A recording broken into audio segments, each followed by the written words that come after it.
بسم اللہ الرحمن الرحیم۔ السلام علیکم اسلامک ٹیچر کے پیارے دوستو، میری بہنوں اور میرے پیارے بھائیوں، تمام تعریفیں اللہ کے لیے ہیں، وہی نیک لوگوں کا ولی ہے۔ میں گواہی دیتا ہوں کہ اللہ کے سوا کوئی بھی معبود برحق نہیں، وہ یکتا ہے، اس کا کوئی شریک نہیں، وہی ایک صرف مشکل کشا اور حاجت روا ہے، وہی دعاؤں کا قبول کرنے والا اور وہی سب مخلوقات کا معبود برحق ہے۔ اور میں یہ بھی گواہی دیتا ہوں کہ ہمارے نبی محمد صلی اللہ علیہ وسلم اللہ کے بندے اور اس کے آخری رسول ہیں، ان کے بعد کوئی نبی تا قیامت نہیں آنا، اور آپ تمام انبیاء کرام اور رسولوں کے سربراہ ہیں۔ یا اللہ ان پر، ان کی آل اور تمام صحابہ کرام پر رحمتیں، سلامتی اور برکتیں نازل فرما۔ اسلامک ٹیچر کے پیارے دوستو، محرم الحرام کا مہینہ شروع ہے۔ اس کا ایک ایک دن بہت ہی قبولیت اور فضیلت والا دن ہے۔ اس میں بہت سارے لوگوں کی دعائیں قبول ہوتی ہیں، اور خاص کر اس ماہ کی 9ویں اور 10ویں تاریخ جس کی بہت ہی زیادہ فضیلت بیان کی گئی ہے۔ اسی دن حضرت آدم علیہ السلام کی توبہ قبول ہوئی، اسی دن ادریس علیہ السلام کو آسمان پر اٹھایا گیا، اسی دن حضرت نوح علیہ السلام کی کشتی ہولناک سیلاب سے محفوظ ہو کر کوہ جودی پر لنگر انداز ہوئی، اسی دن حضرت ابراہیم علیہ السلام کو خلیل اللہ بنایا گیا اور ان پر آگ گلے گلزار ہوئی، اسی دن حضرت اسماعیل علیہ السلام کی پیدائش ہوئی، اسی دن حضرت یوسف علیہ السلام کو قید خانے سے رہائی نصیب ہوئی اور مصر کی حکومت ملی،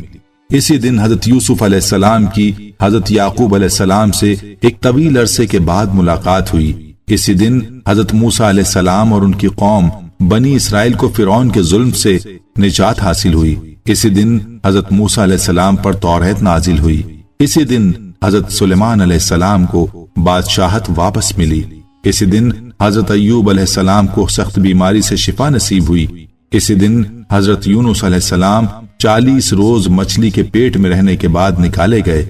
اسی دن حضرت یونس علیہ السلام کی قوم کی توبہ قبول ہوئی اور ان کے اوپر سے عذاب ٹلا، اسی دن حضور صلی اللہ علیہ وسلم نے حضرت خدیجۃ الکبریٰ رضی اللہ عنہ سے نکاح فرمایا، اسی دن کوفی فریب کاروں نے نواسہ رسول صلی اللہ علیہ وسلم اور جگر گوشائے فاطمہ رضی اللہ عنہما کو میدان کربلا میں شہید کیا، اور حدیث مبارکہ میں ہے کہ اسی دن قیامت قائم ہوگی۔ اس ماہ کی 9ویں اور 10ویں تاریخ کو اللہ کی راہ میں بہت سی جانیں قربان ہوئیں، اور جو اللہ کی راہ میں جانیں قربان ہوئیں آج بھی تپتی ہوئی ریت ان قربانیوں کی گواہی دیتا ہے، تو ہمیں ان عظیم قربانیوں کی قدر کرنی چاہیے، ادب کرنا چاہیے، اور ان عظیم ہستیوں کی قدر کرنی چاہیے جنہوں نے میدان کربلا میں اپنی جانوں کا نذرانہ پیش کیا اور دین کا ڈنکا بجایا۔ شاعر کیا خوب کہتا ہے کہ اگر حسین شہید نہ ہوتا تو آج گھر گھر میں یزید ہوتا۔ تو انہوں نے ہمارے لیے، ان عظیم ہستیوں نے اپنی جانیں اللہ کی راہ میں قربان کر دیں، تو ہمیں بھی چاہیے کہ اس اسلامی مہینے کا ادب و احترام کریں،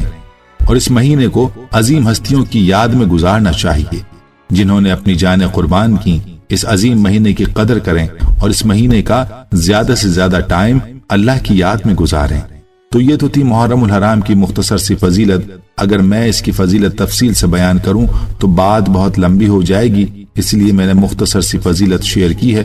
آج کا وظیفہ کن لوگوں کے لیے ہے؟ آج کا وظیفہ ان لوگوں کے لیے ہے جو چاہتے ہیں کہ وہ تمام دکھوں سے محفوظ رہیں، ان کے تمام گناہ معاف ہو جائیں، اللہ کی رحمت ان پر بارش کی طرح ہر وقت برستی رہے، ان کے مال و دولت میں اضافہ ہو، اور وہ تمام بیماریوں سے محفوظ رہیں، ان پر کوئی مصیبت نہ آئے اور کبھی کسی بیماری میں مبتلا نہ ہوں۔ تو وہ لوگ اس عمل کو لازم کریں، انشاءاللہ اللہ پاک ان پر اپنی رحمت کا سایہ قائم و دائم رکھے گا اور انہیں اپنی رحمت کے سائے تلے رکھے گا۔ یہ وہ لوگ بھی کر سکتے ہیں جو یہ چاہتے ہیں کہ وہ سارا سال امن و سلامتی سے رہیں، دشمنوں سے بچیں، اللہ کی رحمت ان بندوں پر ہمیشہ برستی رہے، شیطان کے شر سے دور رہیں اور سارا سال تمام مصیبتوں آفتوں سے محفوظ رہیں۔ تو وہ لوگ اس عمل کو، اس وظیفے کو لازمی کریں۔ اس عمل کے کرنے سے آپ کا دل ایمان کی دولت سے مالا مال ہو جائے گا، آپ کا دل ایمان سے منور ہو جائے گا۔ اسلامک ٹیچر کے پیارے دوستو، یہاں ایک بات ضرور یاد رکھیں کہ انسان ایک حال میں کبھی خوش نہیں ہوتا۔ انسان پر جب خوشی آتی ہے تو وہ شدید خوش ہو جاتا ہے اور اس کا اظہار اپنے دوستوں کے ساتھ، اپنی فیملی کے ساتھ کرتا ہے، اور جب کوئی غم، مصیبت یا پریشانی 2 دن سے زیادہ انسان پر آ جائے تو اس کو اپنی زندگی کی ساری خوشیاں ہی بھول جاتی ہیں۔